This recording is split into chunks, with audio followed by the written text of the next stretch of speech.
Muito bem, pessoal, a partir deste vídeo vamos estudar a lei orgânica aqui do município de Sinimbu. Lei orgânica é a principal lei do município, é a lei que traz o funcionamento dos poderes do município e nós vamos conhecer todas essas regras, sempre com o foco na prova do concurso público que vocês vão enfrentar. Então, ao longo da aula eu vou indicando para vocês como que a banca costuma formular as questões sobre o conteúdo. E no final, quando terminarmos o estudo, teremos algumas questões que eu elaborei sobre esta lei no estilo da banca para que vocês possam treinar e praticar antes da prova. Bom, para estudar a legislação é muito importante então que vocês compreendam o conteúdo assistindo às videoaulas. Depois das videoaulas, façam leituras de revisão e depois treinem com as questões que nós vamos disponibilizar. Isso vai ajudar vocês a fixar bem esse conteúdo. Começa o artigo 1º da Lei Orgânica apresentando o município de Sinimbu. O município de Sinimbu, assim como qualquer município, é uma pessoa jurídica de direito público e interno. Aqui a banca pode fazer uma pegadinha dizendo que o município é uma pessoa de direito privado ou de direito público externo. Então, cuidado na prova. Só vai estar correto se estiver lá direito público interno. O município, no pleno uso da sua autonomia administrativa e financeira, o município tem autonomia, é regido por esta lei orgânica que é aprovada pela Câmara Municipal de Vereadores. Esse artigo 1º não costuma ser cobrado em provas, mas uma pegadinha que poderiam fazer é essa que eu mencionei. O artigo 2º, esse já foi cobrado em provas de concursos e pode aparecer na prova de vocês, apresenta os dois poderes do município. Os poderes do município que são independentes um do outro e são harmônicos entre si, eles atuam de forma harmônica. Os poderes do município são o legislativo, que é a Câmara de Vereadores, e o executivo, que é a prefeitura. Tem que ter cuidado na hora da prova, porque os municípios têm só 2 poderes. Quem possui 3 poderes são os estados, como o estado do Rio Grande do Sul e a União Federal. E lá na Constituição Federal, quando tu estuda a Constituição, lá tu vai encontrar esses 3 poderes. Aqui no município tem somente 2 poderes, o legislativo, que é a Câmara, e o executivo, que é a prefeitura. A banca, quando fizer uma questão sobre a lei orgânica, só pode exigir como correto esses 2 poderes. Numa questão sobre a Constituição Federal, lá na Constituição a gente poderá ter os 3 poderes quando falar em Estado ou União. E a pegadinha que a banca faz é para tentar te pegar distraído. Ela afirma, são poderes do município legislativo, executivo e judiciário. Certo ou errado? Errado, né? Porque judiciário não é um poder do município. Então tem que estar atento na hora da prova que o município tem só 2 poderes, enquanto o Estado e a União Federal possuem 3 poderes. E é vedado, é proibido a qualquer dos poderes delegar suas atribuições para o outro. Então a gente vai ver nesta lei o que cabe ao legislativo e o que cabe ao executivo. E um não pode passar as suas funções ao outro. E o cidadão investido nas funções de um poder não pode estar ao mesmo tempo no outro, exceto nos casos que esta lei orgânica autoriza. O patrimônio do município são os bens que lhe pertencem, bens imóveis, bens móveis, direitos e ações. E são símbolos do município, a bandeira, o brasão e os hinos, representativos da sua cultura e da sua história. Por fim, o artigo 4º prevê que a sede do município lhe dá o nome e tem categoria de cidade. E o mais importante para a prova, a data magna do município, que é o dia 10 de novembro. Cada município tem a sua data magna, isso é cobrado em prova, e vocês não podem esquecer que a data magna de Sinimbu é o dia 10 de novembro. Memoriza isso que tem muita chance desta ser também uma questão da prova do concurso. A seção 2 trata da divisão administrativa do município, e o município pode ser dividido em distritos para fins administrativos. Na fixação dessas divisas dos distritos dentro do município, tem algumas normas que devem ser observadas. Evitar tanto quanto possível formas assimétricas, estrangulamentos ou alongamentos exagerados. Preferência para delimitação com linhas naturais facilmente identificáveis. Na existência de linhas naturais, utilizar-se-á linha reta cujos extremos sejam identificáveis, e é vedada a interrupção da continuidade territorial do município ou distrito de origem. Então, basicamente isso que nós temos aí na hora de fixar a divisão dos distritos quando criados. O artigo 8º foi revogado, não nos interessa, a instalação do distrito é feita perante autoridades do município na sede do distrito. O capítulo 2 vai tratar da competência do município, e o artigo 10 traz uma grande lista de competências do município de Sinimbu, coisas que cabem aqui ao município. É importante que vocês leiam, porque a banca pode perguntar quais são as atribuições do município. Então é importante vocês fazerem a leitura e conhecerem que o município cuida principalmente do que é do interesse local. Aí a prefeitura vai cuidar de todas essas funções. Depois que vocês concluírem a leitura dessa grande lista, que tem 38 competências do município, vocês vão encontrar as competências comuns, que são competências do município junto com a União e o Estado. Então, o artigo 11 traz uma segunda lista de coisas que também cabem ao município. Qual é a diferença do artigo 10 para o artigo 11? No artigo 10, são competências que são somente do município. E no artigo 11, competências comuns, que o município exerce junto com o governo federal, com o governo estadual.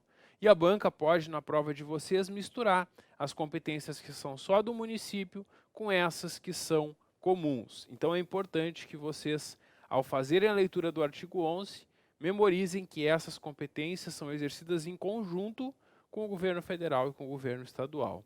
Essa é a diferença. Tem ainda a competência suplementar, que quando a lei federal e a lei estadual não tratam de um assunto que interessa aqui ao município, o município faz a sua lei municipal para completar, para suplementar aquilo que faltou na legislação federal ou estadual. Então é isso sobre competências. Uma outra coisa que a banca adora cobrar em prova são as vedações. Uma vedação é uma proibição, né? Então aqui a gente tem o que é proibido ao município. Primeiro, em resumo, o município não se mete com religião. Porque o município não pode estabelecer, não pode criar cultos religiosos ou igrejas, não pode subvencioná-los, quer dizer, não pode dar dinheiro para financiar esses cultos. E também não pode embaraçar, não pode atrapalhar, impedir o funcionamento. Por isso que eu falei que não se mete, não cria, não dá dinheiro e também não impede, não atrapalha o funcionamento deles. A única coisa que pode ter com cultos religiosos ou igrejas são colaborações de interesse público. Aí se a igreja faz um sopão para ajudar famílias carentes, por exemplo, a prefeitura pode contribuir. Esse tipo de parcerias na área de interesse público social pode ser feito. Fora isso, não se mete com religião. Segunda proibição, ao município é vedado recusar fé dos documentos públicos, porque os documentos públicos gozam dessa fé pública e o município não pode recusar um documento público.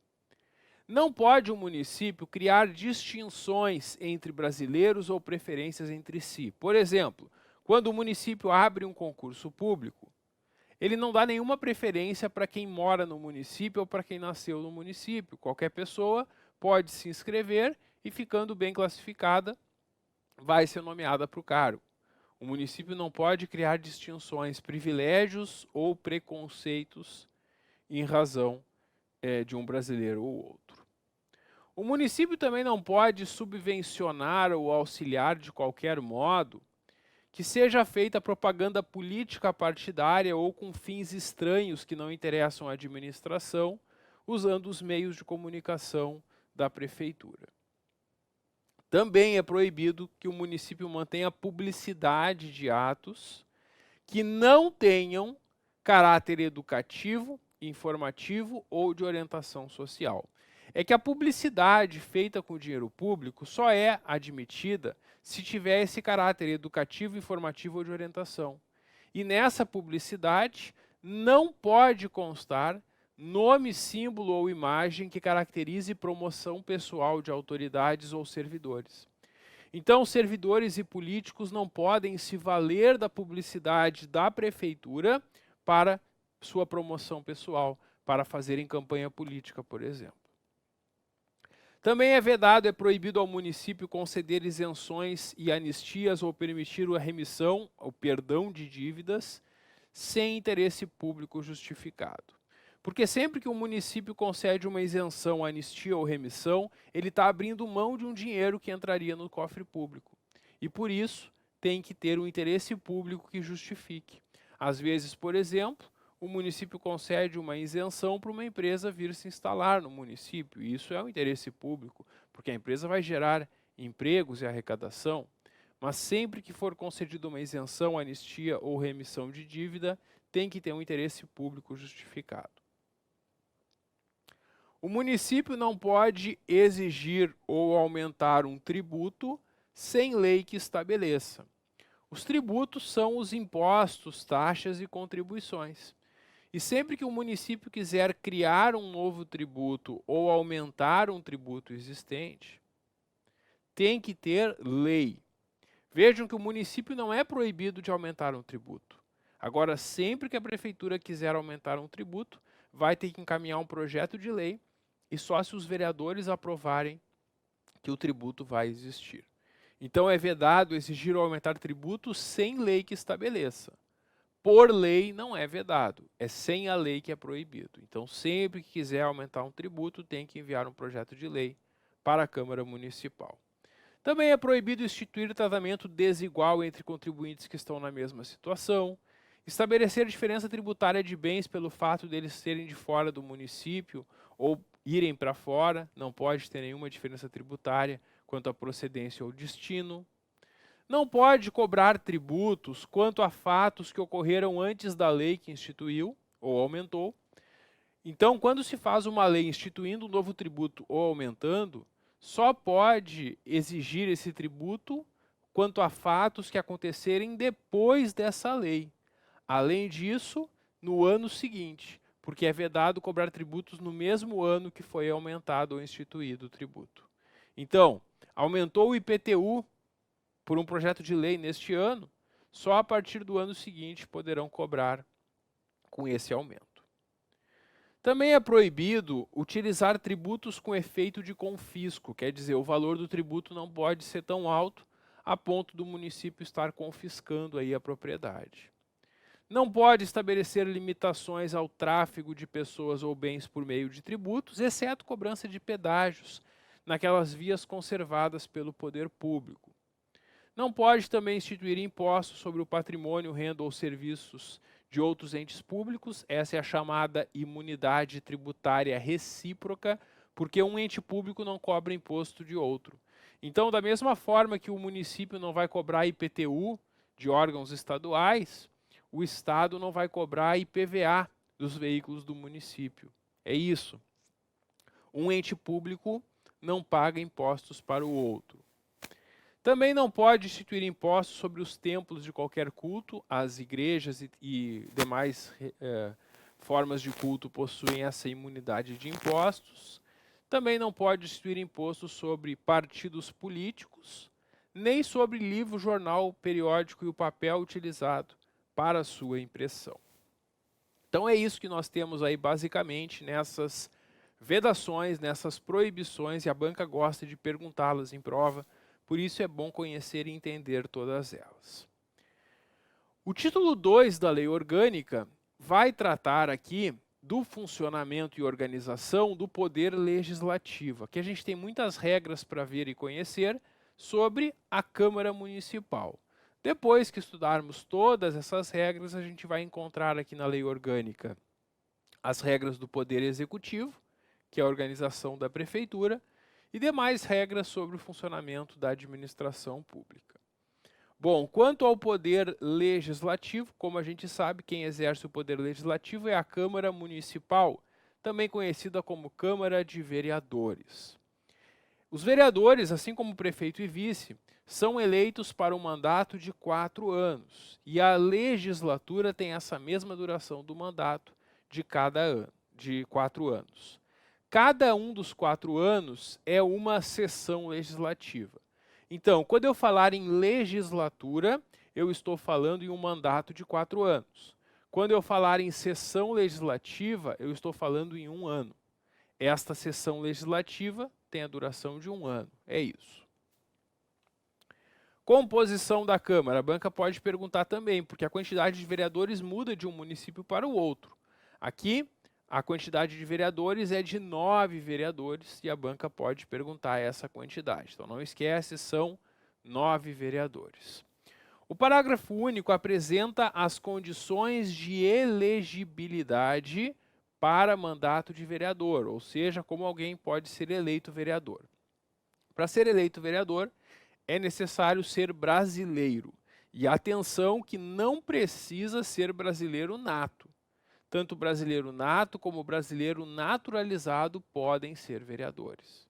E aqui a banca pode fazer uma pegadinha, dizendo que é uma condição ser brasileiro nato, e aí está errado.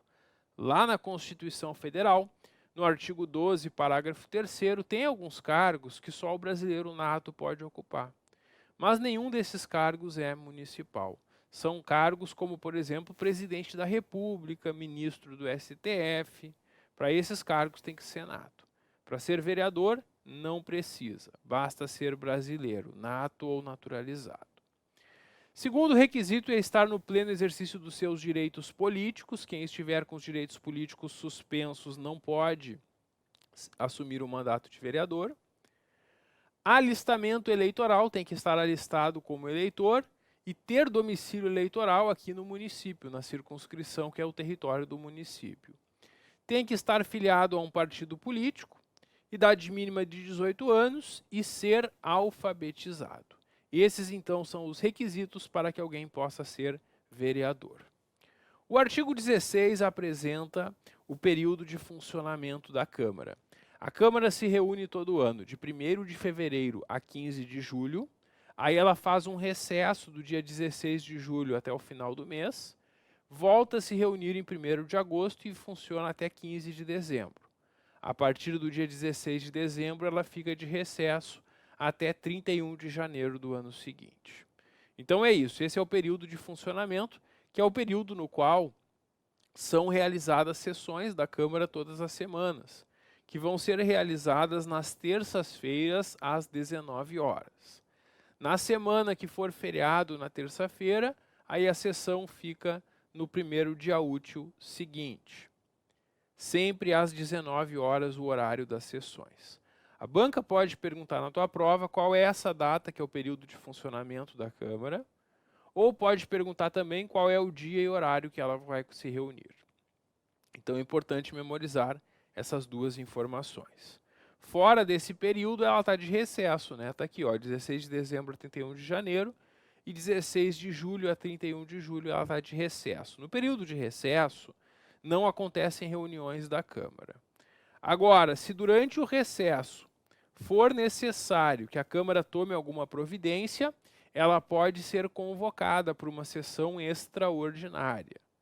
Quem é que pode fazer essa convocação durante o recesso? O prefeito, ou o presidente da Câmara, ou um requerimento de 1/3 dos membros da Câmara, que seriam 3 dos 9 vereadores, 1/3, né? Ou pela comissão representativa da Câmara, que a gente vai estudar no artigo 36, que é uma comissão de vereadores que fica lá numa espécie de plantão durante o recesso. Quando houver sessão legislativa extraordinária, quando for convocada uma sessão extra da Câmara, eles vão colocar já na convocação qual o assunto, qual a matéria que vai ser tratada. E só pode tratar sobre aquele assunto nessa reunião.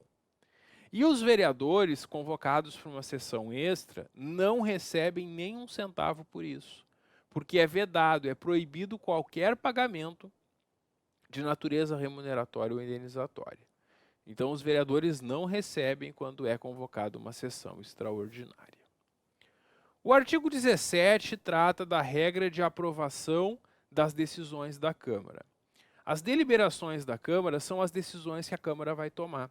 E a Câmara é um órgão colegiado, composto por 9 vereadores, que vai ter as suas aprovações mediante voto da maioria. Em regra, a aprovação das votações da Câmara será por maioria simples dos votos, que é mais da metade dos presentes, salvo disposição em contrário desta lei orgânica. Bom, a votação por maioria simples é uma votação por maioria dos presentes. Então, se tem sessão na Câmara hoje e estão presentes 5 vereadores, com 3 votos eu teria a maioria para aprovar. Se estão presentes 6 ou 7 vereadores, eu vou precisar de 4 votos. Se estiverem presentes 8 ou 9 vereadores, eu vou precisar de 5 votos. Então vejam que a maioria simples é uma maioria relativa, porque ela muda conforme a quantidade de vereadores presentes na votação. E, em regra, é assim que são aprovadas as decisões da Câmara. Só que tem alguns casos que esta lei orgânica vai dizer que é necessário o voto de maioria absoluta, ou maioria de 2/3. A maioria absoluta é mais da metade do total de vereadores, e se são 9 vereadores no total, eu vou precisar de 5 votos para aprovar algo por maioria absoluta. E a maioria de 2/3 é ainda mais difícil de ser alcançada, né? Porque sendo 9 vereadores, eu vou precisar de 6 votos. E aí não importa quantos estão presentes. Quando exigir maioria absoluta, vão ser 5 votos. Quando exigir 2/3, serão 6 votos. A gente tem ainda que a sessão da Câmara só pode ser aberta com a presença de maioria absoluta, que seriam 5 vereadores. Então, se tem sessão da Câmara hoje e não estiverem presentes 5 dos 9 vereadores, a sessão não pode acontecer. A sessão só começa se estiverem presentes mais da metade dos vereadores. O artigo 22 traz as regras de funcionamento da Câmara. E aí nós temos, pessoal, que no primeiro ano do mandato vai ter uma reunião especial da Câmara no dia 1º de janeiro. Essa reunião é para que os vereadores que foram eleitos no ano anterior tomem posse. Se algum dos vereadores não comparece nessa sessão, ele tem o prazo de 15 dias do início do funcionamento normal da Câmara para comparecer e tomar posse. Se ele não comparecer nesse prazo, perde o mandato, a não ser que tenha um motivo justo aceito pela maioria dos vereadores. Nessa sessão do dia 1º de janeiro, os vereadores vão tomar posse e já vão eleger a mesa. A mesa da Câmara são os vereadores que vão comandar a casa. E aí vai ter um vereador que vai ser o presidente, outro vai ser o vice-presidente, outro será primeiro secretário e outro será segundo secretário. Então, no dia 1º de janeiro do primeiro ano do mandato, eles elegem a mesa para este primeiro ano. Para os anos seguintes, sempre na última sessão do ano, eles fazem a eleição da mesa para o ano seguinte. Então, a mesa tem um mandato de 1 ano e é permitida a reeleição. Quer dizer, quem for presidente da Câmara neste ano pode ser reeleito presidente no ano seguinte. Nesse ato de posse, no dia 1º de janeiro, cada vereador vai levar o seu diploma. O diploma é um documento emitido pela Justiça Eleitoral que é dado para os vereadores eleitos após a eleição. A Justiça Eleitoral vai verificar as contas da campanha, vai ver se foi tudo certinho e vai expedir o diploma, confirmando que aquele que foi eleito poderá tomar posse. E cada um dos vereadores eleitos leva o seu diploma nessa sessão de posse para poder tomar posse no cargo. Junto com esse diploma, cada vereador entrega também uma declaração do seu patrimônio, dos bens e valores que compõem o seu patrimônio. O artigo 24 apresenta a composição da mesa. Então, os 9 vereadores vão eleger dentre si 4 para estarem na mesa. Um como presidente, outro como vice, um como primeiro e outro como segundo secretário. Esses são os 4 membros da mesa e tanto quanto possível, deve ter representação proporcional dos partidos que integram a casa. Quer dizer, o ideal é que a mesa não sejam todos do mesmo partido, sejam vereadores de diferentes partidos, tanto na mesa como nas comissões da Câmara. Na ausência dos membros da mesa, o vereador mais idoso assume a presidência, porque quando o presidente está ausente, o vice substitui. Quando o presidente e o vice estão ausentes, o primeiro secretário vai substituir. Quando o presidente, vice e primeiro secretário estão ausentes, o segundo secretário substitui eles. Quando nenhum deles está presente, quem preside a sessão vai ser o vereador mais idoso. E se algum desses vereadores que está na mesa não estiver fazendo o seu trabalho adequadamente, pode ser destituído da mesa. A destituição será pelo voto de 2/3 dos vereadores. Então, 2/3, ou seja, 6 dos 9 vereadores, podem aprovar a destituição de um dos membros da mesa que não estiver fazendo o seu trabalho adequadamente. Nesse caso, eles destituem o membro e já elegem um substituto para ele. Além da mesa, a Câmara vai ter as suas comissões permanentes e temporárias. As comissões são grupos de vereadores que são formados para estudar matérias em especial. Tem as comissões permanentes na forma do regimento interno e a Câmara também pode criar comissões temporárias, que são criadas apenas por um tempo. Não vão funcionar durante todo o mandato. A comissão permanente está sempre funcionando durante todo o mandato, a temporária é criada para um fim específico. Uma espécie de comissão temporária que existe é a Comissão Parlamentar de Inquérito, que é popularmente conhecida como CPI. É uma comissão de vereadores que é criada para fazer uma investigação. Para criar uma CPI, é necessário um requerimento assinado por no mínimo 1/3 dos vereadores. Essa CPI vai ser criada para investigar um fato determinado e vai ter um prazo certo de funcionamento. Quando termina esse prazo, ela se extingue. Essa comissão é só para investigar, ela não pode punir ninguém. Então ela vai fazer uma investigação, se ela concluir que tem algo errado, algum crime, alguma irregularidade, ela vai encaminhar o relatório para o Ministério Público. E o Ministério Público vai ter essa competência de promover essa investigação e também entrar com o processo para que seja apurada a responsabilidade civil ou criminal dos acusados. Então é isso que nós temos aqui de mais importante nessa primeira parte. E a Câmara vai ter o seu regimento interno, que é a sua norma de funcionamento, que traz essas principais informações sobre o funcionamento das sessões da Câmara.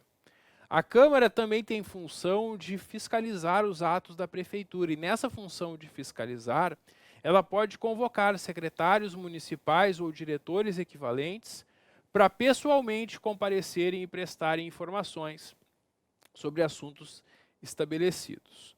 O secretário municipal ou diretor, a seu pedido, também pode comparecer perante o plenário para expor algum assunto ou discutir projeto que seja do interesse da sua secretaria. Às vezes, a Câmara vai debater um assunto e o secretário quer ir na Câmara para expor a sua opinião, defender a aprovação do projeto. Isso também pode ser acertado com a Câmara. A mesa da Câmara ainda poderá encaminhar pedidos escritos de informação ao prefeito, e é crime de responsabilidade se o prefeito recusar ou não atender no prazo de 30 dias, sendo também crime de responsabilidade se o prefeito prestar informação falsa. Essa informação pode ser perguntada na prova de vocês, assim como também esse prazo. Muito bem, pessoal, concluímos aqui então nosso primeiro vídeo sobre a lei orgânica. No próximo vídeo eu retorno para a gente conversar sobre as atribuições da mesa, do presidente da Câmara e demais informações aqui sobre esta lei orgânica. Dá um clique que eu já volto. Até logo.